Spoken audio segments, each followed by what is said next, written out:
This video is a demo of the Application Navigator for IBM Cloud Private and WebSphere network deployment. This demo will show three things: that app transformation increases operational complexity, by implication this is true of cloud-native apps generally, and that Application Navigator helps reduce this complexity. Consider an app transformation example. Our stock trader app starts with two parts, a TWAS app on the left and a Liberty app on the right. As we transform stock trader, our desired end state is that each component is converted to a Liberty Docker container on Kubernetes.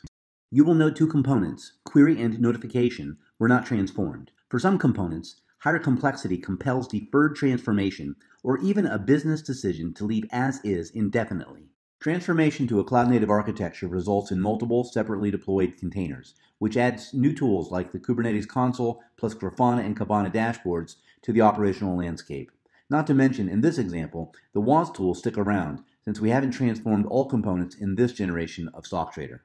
In the absence of a higher level abstraction, these individual containers and their respective views through the aforementioned tools are disjoint and unconnected to one another, making understanding of the overall application and navigation among the various tools complex and confusing. This is where the Application Navigator comes in. Leveraging the Kubernetes application resource kind, it provides the missing high-level abstraction that organizes the containers into an app-centric view, providing in-context navigation and promoting efficiency. Now let's look at the Application Navigator in action. Here's its top-level view. Using Helm, we install stock trader and it appears in the application list. It turns from red to green once the containers start. By clicking on it, we see the stock trader application details, including its component list.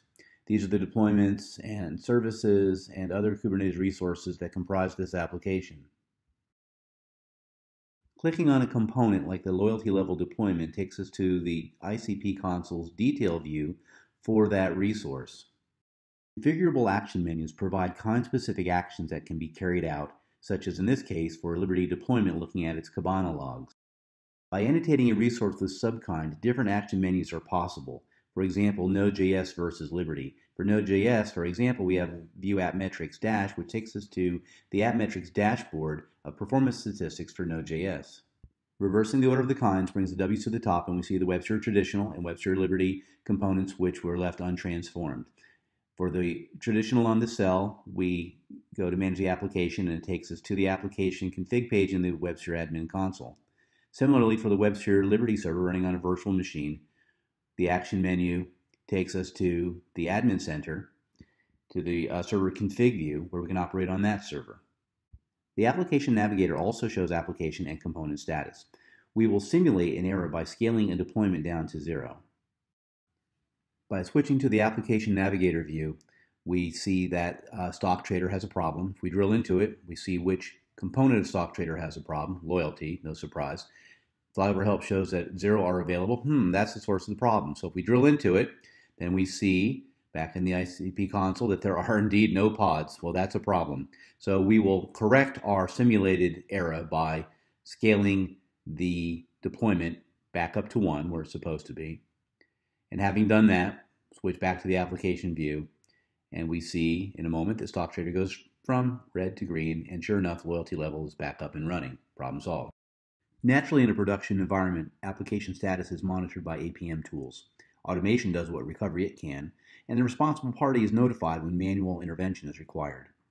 It's when manual intervention is required that the Application Navigator status indicators help direct the user immediately to the affected component and provides in-context access to relevant tools. So what's next, you may ask? Well, IBM intends to make Application Navigator available to WebSphere ND customers and to integrate it with IBM Multi-Cloud Manager for multi-cluster capability. So bring order to your universe. Visit the URL below to find out how. This concludes the demo of Application Navigator for IBM Cloud Private and WebSphere Network deployment.